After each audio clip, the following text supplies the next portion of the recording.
Donc, est-ce que c'est moi, par mon comportement, il a parlé de comportement en début d'émission, par mon comportement, par ma façon d'agir, ma façon de voir, est-ce que c'est ça qui a grippé la... Docteur Bro, nous avons M. Falikou qui nous appelle depuis la Mauritanie. M. Falikou. M. Falikou. Ah, il est parti. Oui, je vous écoute. D'accord, nous vous écoutons. Bienvenue dans cette émission. Bonjour, M. Falikou. Bonjour. Je salue d'abord l'émission, je salue toute personne qui est en train de regarder, je salue toute l'équipe. Merci, merci M. Falikou. Nous vous écoutons pour votre rapport. Donc, je suis content de... Bon, l'accord sur cette émission, d'abord, moi-même d'abord été le chef de l'équipe. J'ai été derrière le chef de ce problème-là.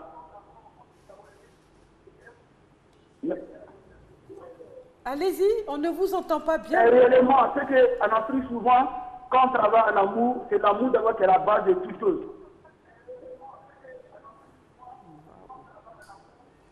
D'accord. Patricia Yeo, qui réalise cette émission, va revenir sur nous. Voilà, parce que il est parti, l'intervenant.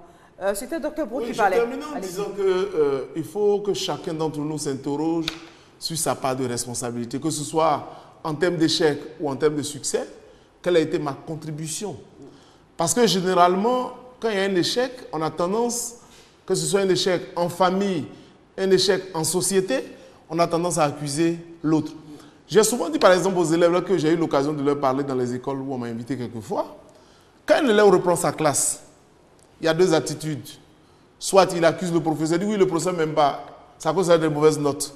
Au lieu de dire peut-être l'année dernière c'est parce que je ne bossais pas mes leçons, ou bien l'année dernière c'est parce que je n'étais pas assidu au cours que j'ai échoué, il dit non, c'est les sorciers, c'est le bête qui est contre moi, c'est ceci. Mais il va redoubler, on va le renvoyer encore. Oui. Ah oui. Mais celui qui s'assoit pour dire oui. Parce que c'est pas remise en question. Absolument. Mais celui qui va s'asseoir pour dire oui, c'est tellement j'ai séché des cours. C'est tellement j'étais au cours, j'étais distrait. C'est tellement je ne posais pas suffisamment de questions au professeur pour mieux comprendre le cours. Et que cette année je vais le corriger, pourrait être premier de classe et bien évidemment avoir son examen sans trop de difficultés. Donc c'est important. Nous avons un autre intervenant, M. Traoré, qui nous appelle du Burkina. M. Traoré, bonjour. Oui, comment allez-vous? Merci de nous suivre. Oui, merci. Vous êtes pour ou contre le travail d'équipe?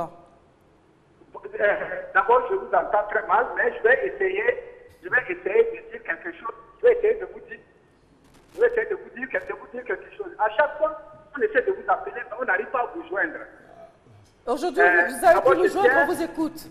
D'abord, je tiens à remercier, à dire merci aux deux jeunes gens qui sont à côté de vous et à vous-même pour l'émission que vous animez chaque fois. Merci. Je vous fais savoir que quand on parle de l'Africain, l'Africain en général, il ne peut jamais avoir de bonne équipe. Parce que l'égoïsme nous anime beaucoup. Vous qui êtes là, vous, madame, qui êtes là, assise, jolie, vous présentez très bien, mais je vous dis qu'il y en a à côté qui est ce que vous êtes en train de faire. Aujourd'hui, on nous dit que la Côte d'Ivoire a remporté la CAN. La CAN, elle a remporté la CAN, c'est vrai. Mais l'entraîneur, il a pris les mêmes joueurs, il a gagné la Coupe. Pourquoi? C'est-à-dire, je pose la question. La question, elle est là, elle est posée, tout le monde le sait. Si on amenait un Ivoirien aujourd'hui à la place, l'Ivoirien va demander 4 ballons, on va lui trouver 10 ballons. Moi, je vous parle en tant que technicien, entraîneur de football. À chaque fois, je vous suis. Je vous remercie. Je ne veux pas monopoliser la parole parce que j'ai beaucoup à dire. Merci beaucoup. Et puis, merci de nous suivre. On a eu du mal à entendre parce qu'il y avait des problèmes de transmission. Alors, Dr Brooks, c'était vous qui en avez parlé? Je voulais juste donner un dernier exemple en matière de travail d'équipe que Dieu nous a donné, qui est parfait peut-être, qui est tellement proche de nous qu'on ne voit pas, c'est notre corps humain. Je disais quelque part dans la Bible que est-ce que parce que le bras n'est pas les yeux, alors les bras vont dire on ne fait pas partie du corps. Vous voyez le fonctionnement harmonieux du corps. Depuis que nous sommes assis, je suis convaincu que si nous commençons à parler avec la main, les gens vont fuir cette salle. Donc la bouche parle, les bras font les gestes, les yeux regardent etc., etc. C'est une harmonisation, ou une harmonie du moins parfaite, mais c'est une harmonie qui est créée par Dieu. Et bien évidemment, ce qui est créé par Dieu est parfait. Donc c'est l'exemple type, on marche avec nos pieds, on regarde avec les yeux, on apprend avec la tête, etc., etc. Donc vous voyez, je fais les gestes pas avec ma bouche, mais je parle avec ma bouche. Mais c'est tout ça le corps, et le corps fonctionnant de façon harmonieuse, au point que même si je fais une fièvre, si par exemple je vomis, c'est au niveau du tube digestif, le bras ne va jamais dire bon, je ne me sens pas concerné, moi je m'en vais au travail, il faut rester ici pour vomir. Tout le monde reste là pour assister. Donc on encaisse quand il y a la douleur, mais quand il y a le moment de joie, au moment où la Côte d'Ivoire a gagné, qu'on criait à la bouche, on sautait avec les pieds, les bras étaient en mouvement, vous voyez cette harmonie. Je pense que petit à petit, il faut y arriver. Voilà ce que je voulais dire. Monsieur Kakou. Oui, je vais aller dans le même sens que le docteur, cette fois-ci en prenant un autre exemple. Dans la Bible, Dieu nous invite à observer les fourmis. Il dit, observe les fourmis et deviens sage. Pourquoi n'a-t-il pas dit, observe l'éléphant ou le lion, mais observe les fourmis parce que c'est vraiment le prototype, le modèle du travail en équipe. La reine, elle fait les enfants, les ouvriers sont au travail. Vous savez, je n'ai pas envie de donner un cours sur les fourmis ici, mais c'est un bel exemple de travail d'équipe. Mais je voulais dire tout à l'heure, je dis qu'il est bon de se regarder quand on a échoué. Mais n'oublions pas aussi qu'il est dit souvent que le poisson pourrit par la tête. D'où la nécessité d'insister sur le rôle du leader, du chef de l'équipe ou le chef d'une équipe. Quand ça ne marche pas, le chef de l'équipe doit pouvoir se mettre en cause. C'est pourquoi, en général, quand ça ne marche pas, on commence d'abord par décapiter le poisson. Monsieur Kakou, on marque une pause pour recevoir Monsieur Sidibé depuis la Guinée équatoriale. Bonjour Monsieur Sidibé. Bonjour madame. Merci de nous suivre. Monsieur Sidibé, Guinée équatoriale, Bata. Votre émission, c'est très intéressant. Merci. J'ai pris beaucoup de choses à travers votre émission, j'ai pris beaucoup de choses. Merci infiniment. Vous avez une contribution à apporter? Oui, je suis en Guinée équatoriale, Bata. Monsieur Sidibé, il est parti, désolé. Oui, okay. Monsieur Kakou. Bien, donc j'étais en train de dire que le chef de l'équipe, le leader, celui qui a la responsabilité de conduire l'équipe vers l'atteinte des objectifs, les résultats, est responsable.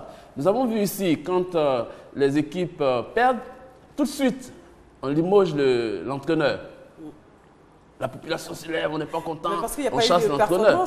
Oui, parce qu'on attendait des résultats, on n'a pas eu. Mais pourquoi on ne chasse pas les joueurs et c'est l'entraîneur qu'on chasse? Parce qu'on se dit que c'est lui qui avait la responsabilité de conduire toute l'équipe. Il en est de même dans une organisation, quand ça ne va pas. Nous avons M. Sanogo qui nous appelle du Congo, Brazzaville, de la République Congo, Brazzaville. Démocratique. Allô? Bonjour monsieur. Oui, allô, bonjour madame. Comment vous portez? Oui, ça va, ça va. Merci de nous suivre.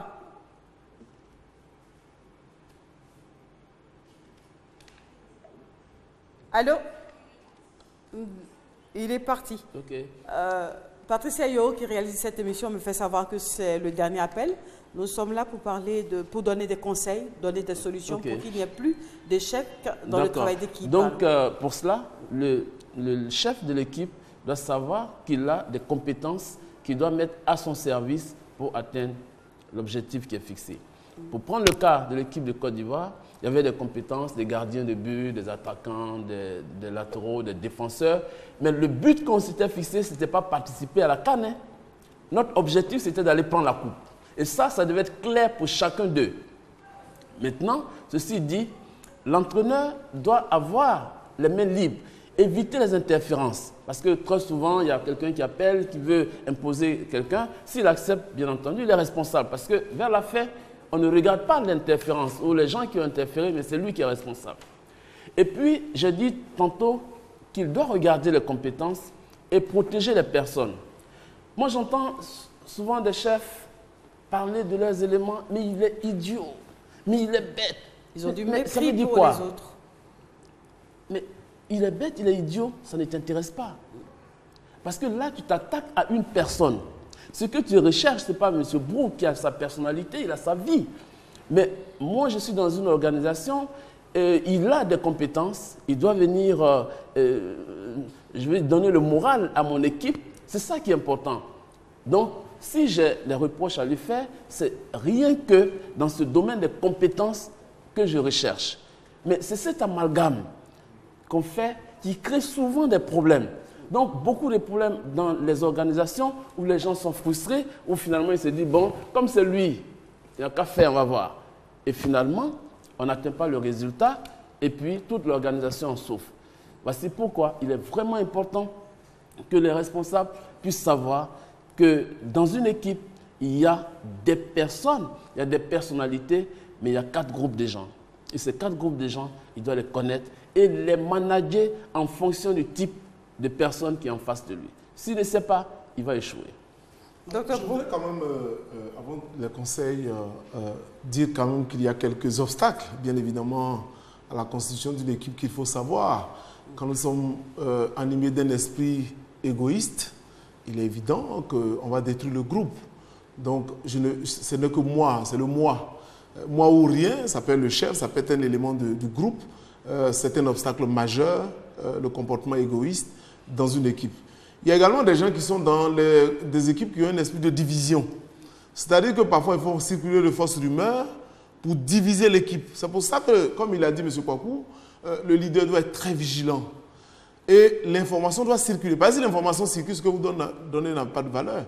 C'est quand vous cherchez à maquiller l'information, à garder l'information, que les rumeurs s'en vont. Parce que quand il y a un vide, bien évidemment, les rumeurs trouvent bien évidemment leur place.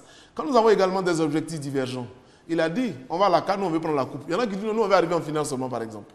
Donc si je suis arrivé en finale, j'ai plus d'efforts à faire.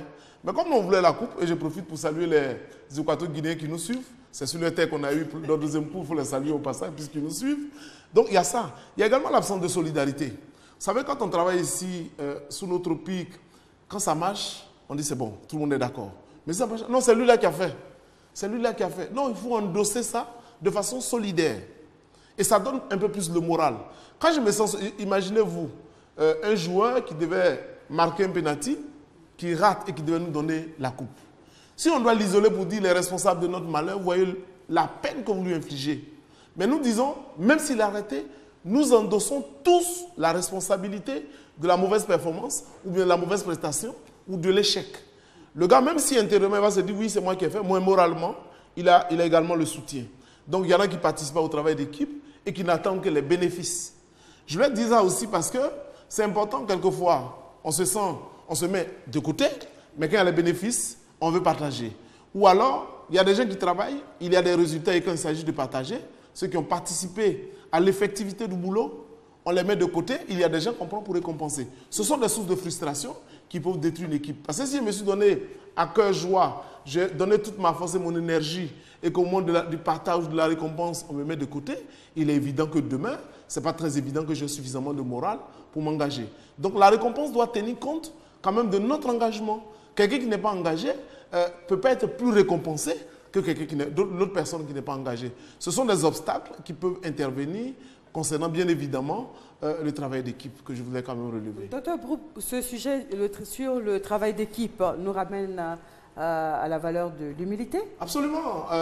Quand on travaille en équipe, il faut avoir l'humilité. Je voulais juste citer quelqu'un, un certain John Maxwell, qui disait que pour les membres d'une équipe solidaire, se compléter les uns les autres est plus important que de se concurrencer les uns les autres. C'est important.